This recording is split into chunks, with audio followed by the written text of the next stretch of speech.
Now, our next presentation is from Ashton, Project Director, Activity-Based Working at Cardinia Shire Council, and that list I had this morning about the 11 heroes of local government, the clubhouse leaders.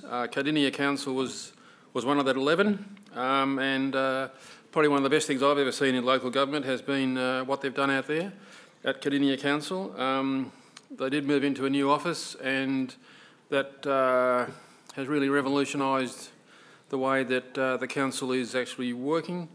And you keep on hearing about paperless offices and the fact that no one has a desk and the CEO doesn't have a desk, and it all sounds a bit far-fetched, but to actually go out there and look at it, it is quite amazing. So, and I suppose the best part about it is that because the staff have been the ones who have driven it, I mean, the CEO supported the concept and is committed to it, but the staff have been the ones who have actually driven it. So it is, I think, likely to be sustainable and successful. To describe the journey and where to from here, please welcome Ashton from Cardinia Council.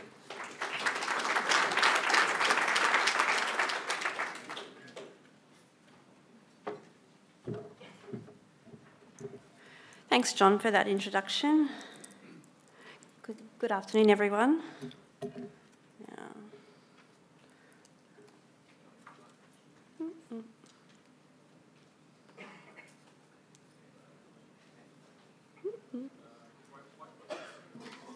Oh, hang on. There we go. Beautiful. I guess you'll be hearing a lot throughout the duration of the conference about the presenters describing the challenges that local government's facing now and into the future, and the enormous opportunities that it provides the sector to think differently and transform itself. Today I'm going to share with you some of Cardinia's journey to our what we call our smarter way of working, and with being the first local government in Australia to adopt this new workplace model. So I guess Cardinia took the opportunity to review all aspects of the way it was working as part of the opportunity of moving into a brand new building. We recognised that the move created pretty much a unique opportunity to transform the organisation and position it well for the future. An opportunity to strengthen the good aspects in the way we were working, and a real opportunity to shift, modify and eradicate the outdated ways of working. So to start the presentation, I thought I'd start with a few pictures that illustrate the before and after, so you can see visually how the actual workplace has actually changed. So I guess this is probably fairly typical. This was our planning department about 2 years ago. You can see set up of cubicles, heaps of paper, filing cabinets. You've probably seen that in your own organisations pretty much. That's what our planning department looked like 2 years ago. This was one of our portables. We had, like many organisations have, we had a couple of locations where we were based and many portables out the back. So we had quite a defranchised organisation. So this was one of our portables. Again, note the paper, the ample binders, that kind of thing in this location, and the A1 plans. This was our customer service area. It was quite small and quite uninviting for our customers, and we really wanted to take the opportunity when we built the new building to really have a more attractive, inviting, welcoming place for our customers. This was our OD, or HR area. All with private cubicles, because the thinking at that point in time was that everyone in HR obviously needed an office, and so did payroll. So this was the after. So this is from November the 17th. So this is one of our process areas. A whole mix of people in those process areas, all basically doing process work.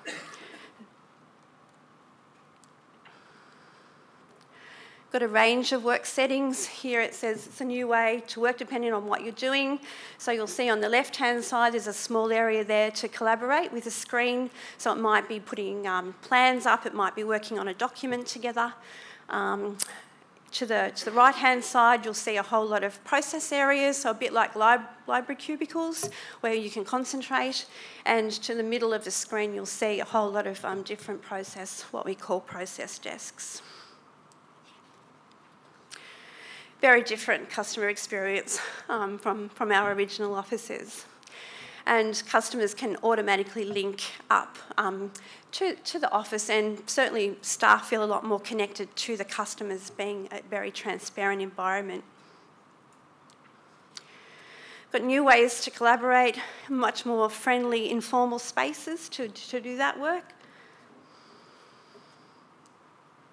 We've got a new hub, which is the meeting place in the organisation where people come together to eat, chat informally, and to do touchdown work. So you'll find people in this space all day, every day, either working or eating, chatting, and it's a great, literally a hub to the organisation. And it's actually turned out to be more than what we actually expected.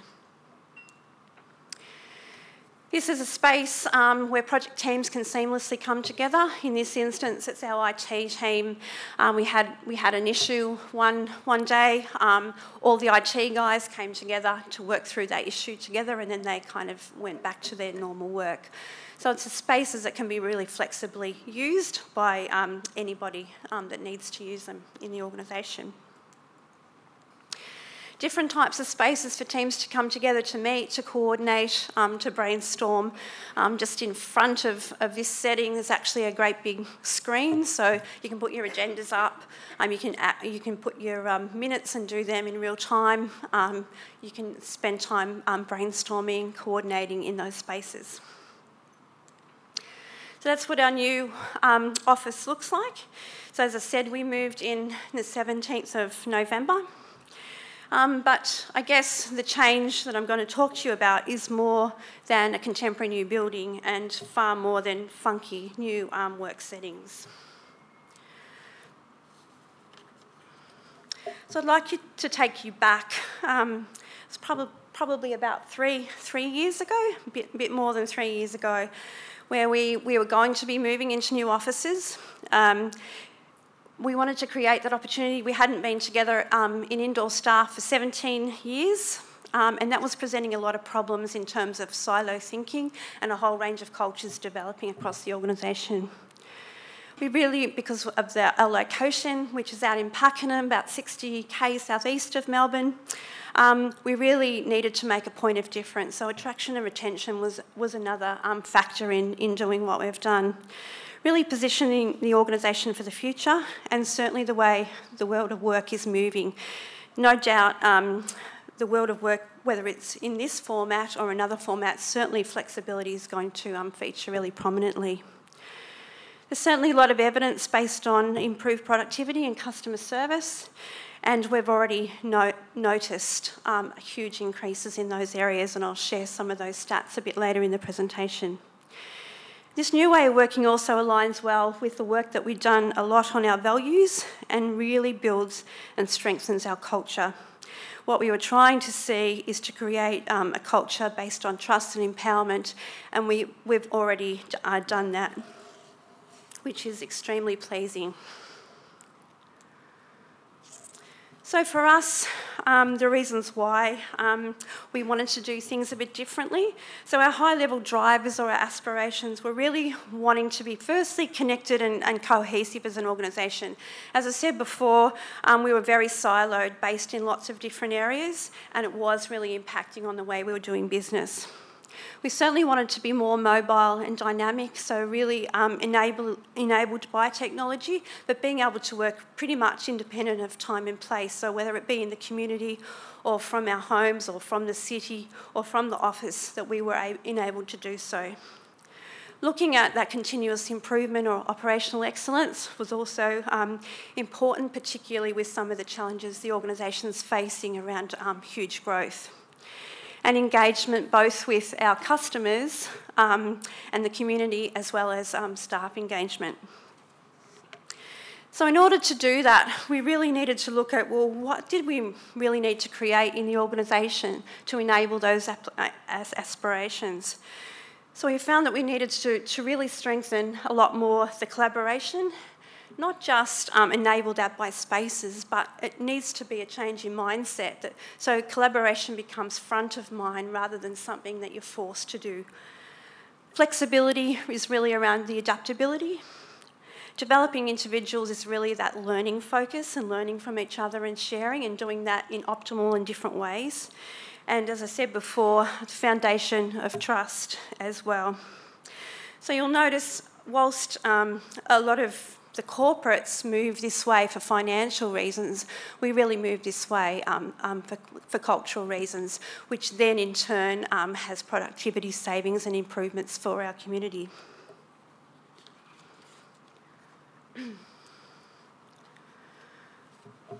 So for those of you who aren't sure what activity-based working is, it is a concept, and there's heaps and heaps of case studies and stories if you'd like to Google it. So it recognises that through the course of any day, the people have a number of different work activities to complete. And some of those require concentration and some require working with others and to collaborate. So traditionally in offices, we're provided a desk to do everything and sometimes a meeting room to do that. This type of working environment empowers individuals with the freedom of choice to choose from a range of work settings that meet those needs. So it's a physical environment that is quite innovative in terms of the furniture that it used to make it inviting, and different technologies that support that mobile working.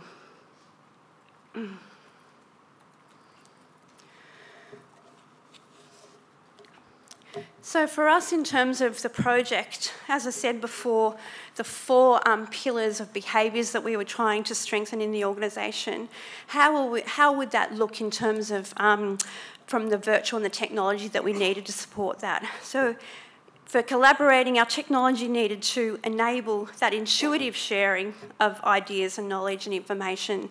So an example of that, we had a new SharePoint intranet. So that's available to people inside the office, outside the office, and that's our place where you can intuitively share information, for example.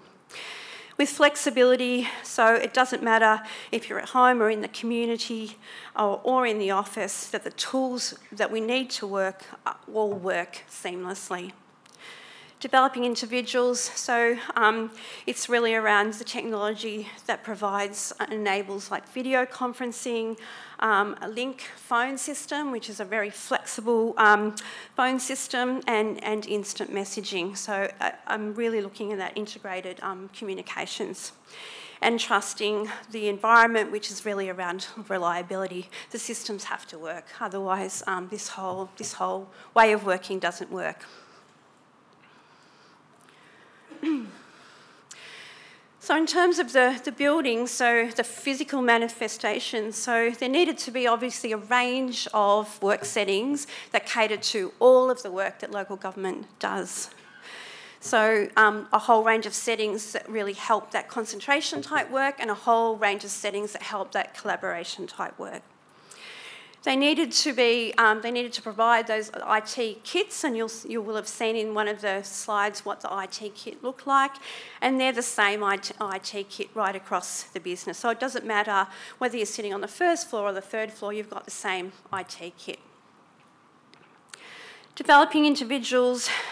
In this work environment, it really requires a higher standard or a higher focus or consciousness on planning and being planned, and more conscious of your impact on yourself and others.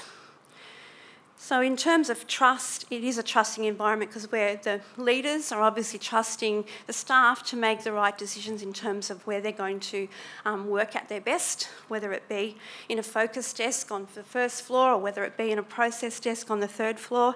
They need to be able to trust that their employees are going to make those right decisions. So in order to bring all of this together, we had 4 streams of the project. I led the behavioural stream as well as leading the whole project, and we had a physical stream which really looked at all of the design and the fit-out, storage, signage, all the things that you would think about a new building. The virtual or the technology aspects really looked at the Ultrabook rollout, and we did that about 18 months prior to the move. The upgrade of the Wi-Fi, follow me printing, the reliable use of Citrix, upgrading the microwave link through to our other facilities, unified communications like using the Link platform, new intranet, as I said, on a SharePoint platform, and obviously the Link phone system, which has a presence as well.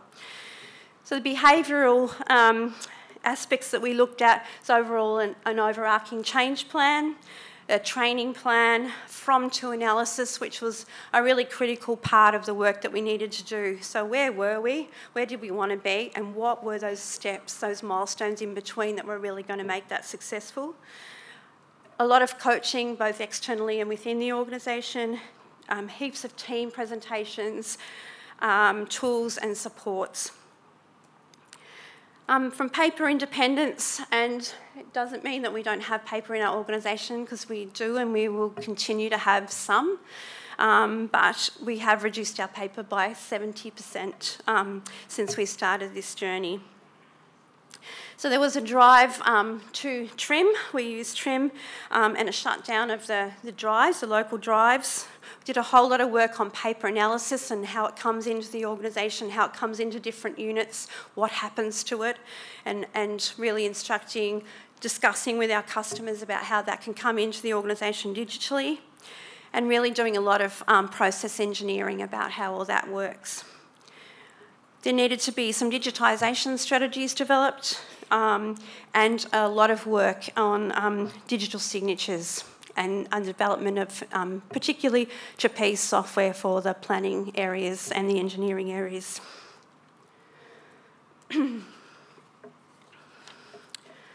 So we use this change methodology called ADCAR, and we basically use that to determine the appropriateness of all the training and the change initiatives that we were looking at, and really to gauge the readiness of individuals, teams and the organisation. We're still using it today to really look at the reinforcement activities that still need to happen. We liked it because the model was simple to use and really easy to explain, and I think it explains all the aspects that need to be present for a change to actually be sustained. I like it because it's sequential and it shows how people really need to go through the different stages in order for any change to be sustained. So, for example, you can't have desire or a will to change without actually having the awareness of that need to change. So you can't go through one without the other. So a major change approach was really a dial-up on all these different criteria, if you like. So we had one overarching change approach that was used to develop our change plan. Each division of our business also had a change plan, and their approach was slightly different. So the assets and services area took a slightly different approach to our corporate services, but still looking at that same criteria. So it was really around learning. It wasn't a telling, it was an experience that people had to kind of work through. So there was a lot of dialogue, a lot of training. It needed to be owned by the business and not HR or the project director or one certain part of the organisation. It needed to be owned by all of the organisation. It needed to be mandatory for our leaders because they needed to drive and lead the change as well as participating in the change themselves. But for staff it was voluntary. They could make some of their own choices around that. The other part was really, as I said, the whole change for us was around culture, not so much just on systems and processes. So you'll see the rest of the decisions we made around that.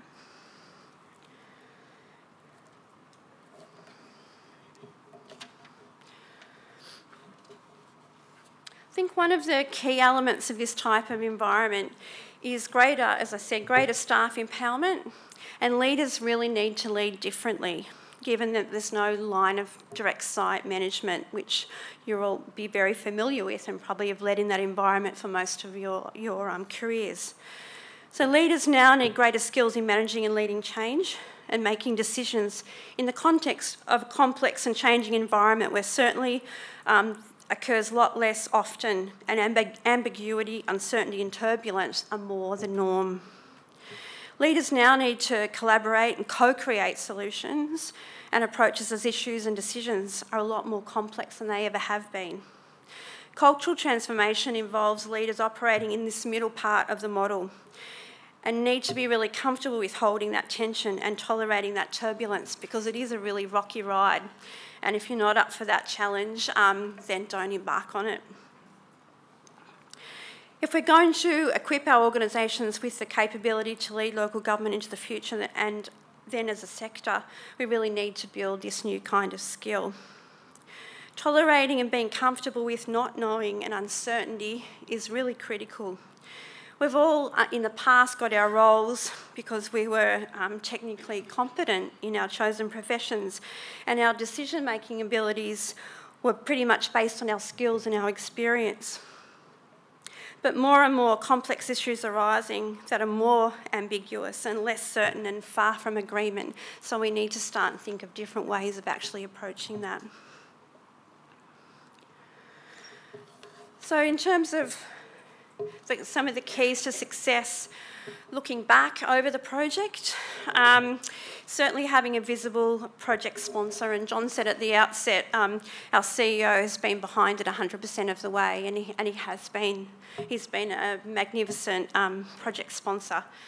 Senior management commitment and belief, and the role modelling that senior management have to do. We don't realise with how we act and the things that we do that people are watching what we do all the time. So it's really important to basically be advocating for the change and seeing it and being it. It was a leader-led process, so the leaders had a lot of discretion in how they actually wanted to roll it out into their units, and they're the ones that live and breathe it on a day-to-day basis, so they need to maximise whatever the change is for their business. Obviously, internal engagement is critical. As John said, this for us has been, to an extent, staff-led. They've had heaps of consultation and engagement within the process, and it certainly wouldn't work without that. I think people need a detailed roadmap so they know what's coming next and know how far they are away from the goal. But with anything, I think with transformational change, it's quite iterative at the same time. So whilst you think that after one workshop you might have a whole lot of people that really get it and understand it, that might not necessarily be the case. So you need to put your thinking caps on again and think, okay, what's another experience or what's another initiative I need to put in place? I think making the change incremental, little changes, let people get comfortable with that little change, having experience, living it a little bit, and then introducing another change, for us has been really successful. I think a constant communicating the compelling need to change and what the impact is if we didn't change, if we continued to work the way that we had been. And I think a sense of urgency. So for us it was easy because we had a new building and people could see that coming out of the ground, and we had a really crappy building, so they were really excited about moving into that new building. So for us that made it easy in one way, but if you don't have that sense of urgency, people won't move as readily, or they won't feel the need to change as readily. So finally, the benefits that we've got so far, as I said, improved employment engagement and empowerment. So we've recently done what we call a pulse check survey in February, and on average staff and leaders are feeling 81% more empowered in this environment than they did in the previous environment. We've reduced our paper by 70%. There's been a huge decrease where we're waiting to get some final figures on that in terms of our energy costs through different functional sorts of design. There's been improved health benefits for staff, and we're working with Deakin, who are doing a piece of research that's using Casey Council as a control council to really look at how this type of working is a lot healthier for people. Particularly, there's a lot of research out now about the, I guess, the issues around sitting and sedentary behaviour. The operational benefits. Increased productivity, so 68% of our staff said that they feel more productive in this environment than they have. There's less floor space required per staff member, so it has savings, particularly if you're renting real estate or building a new building. For us, we had the building already there that was probably bigger than we actually needed so far, but what we've been able to do is build in 10 years' growth into the current building. I think as well we've also noticed that there's been increased organisational learning, which we've seen collaboration, we've seen people talking to each other who have never talked to each other before. We've seen the benefits of that collaboration, and that can only lead to better decision making and customer service. So it's still a work in progress. We've got a post-implementation plan that'll go through to the end of December 2016. There's still work to do on reinforcement. I think with any change, you can't take your foot off the pedal, but we're certainly really pleased with the initial results. So I think the timing's right for local government to explore new ways to work, as the pace of change is not going to slow down anytime soon. So the creation of a culture of innovation, agility and adaptability is going to be crucial to be able to respond effectively to our ever-growing and changing communities. So thank you for listening this afternoon.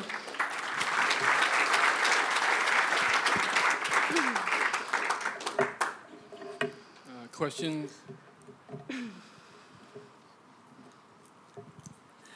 Thanks very much. That was a great story. Thank you. Can you also share with us some of your learnings about things you would do differently if you had your chance to do it again? I hear the great positives, but I'd like to know if there were things that perhaps you would have done a little differently. Yeah. Yeah, we had a lot of stops and starts on when the building was going to be delivered. So we actually had to keep reprogramming that, which was really difficult to keep momentum up and hold people where they were, but still keep them interested. So that was really, really difficult to manage, and that was pretty much trial and error. So I think if it's a building project, sometimes you can't do much about that, but that would be really something that I'd really watch the programming and looking at, I think, fun and creative ways of maintaining interest and momentum as well. I think what I certainly learnt was how people respond to change in hugely different ways. So we saw every emotion under the sun, from grief to anger to denial to whatever, and people coming on that journey at different times. So it didn't really matter if you were an early adopter back here, as long as we were all kind of there pretty much at the end. But you then face people. If people don't see other people coming on the journey, then there can be some dysfunctional stuff happening. So it was difficult to try and keep everyone kind of moving in the right direction and not really starting that kind of backbiting, blaming, finger pointing type thing. Malcolm Hole, Wellington Shire.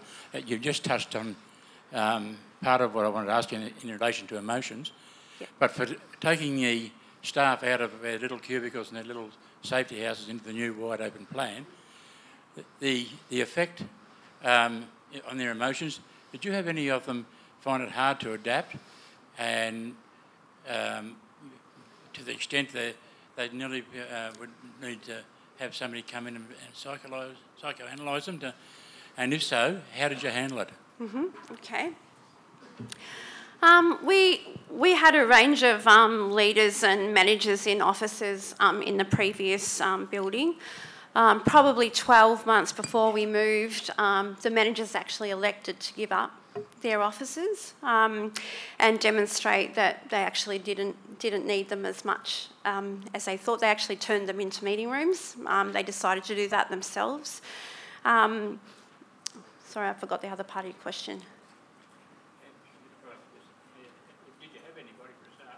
And how you handled those? Yeah, not to that extent at all. I think because they input into the process, we actually, in terms of, I thought we might have had a few people more leave, but our turnover actually went down, and it's gone down significantly. So, yeah, not to the extent that you identified. Yeah.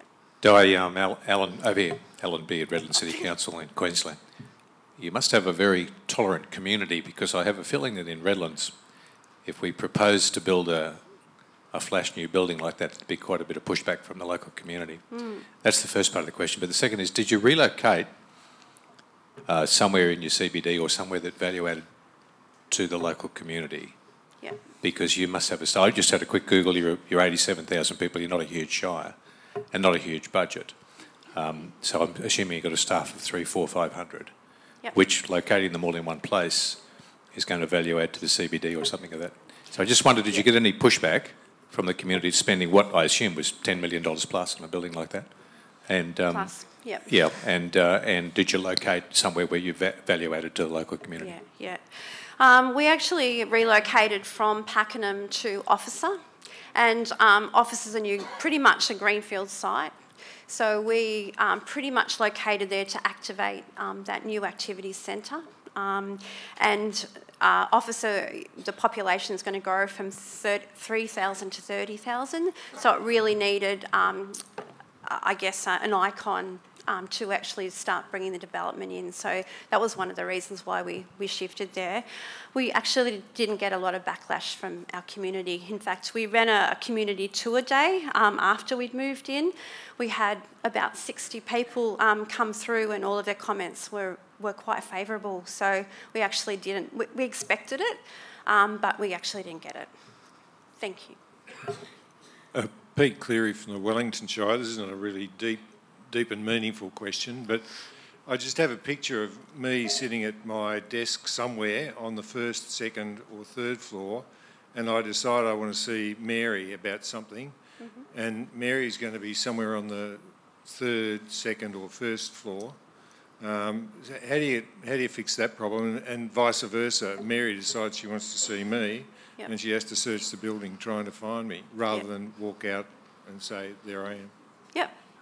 Not very deep. That's where there's a technology solution for everything. So we use Link, and Link has a presence setting. So we're also getting Microsoft Find Me software, which actually says where you're actually located. So the kind of where am I thing kind of was all through the transition. That was really the highest priority for people.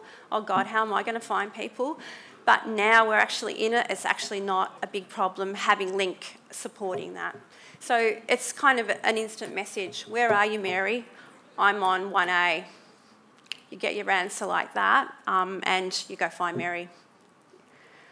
It's quicker than you go to Mary's desk in the current environment, and Mary's not there. She's in a meeting, and you go back to your desk. It's actually it's no worse than that scenario.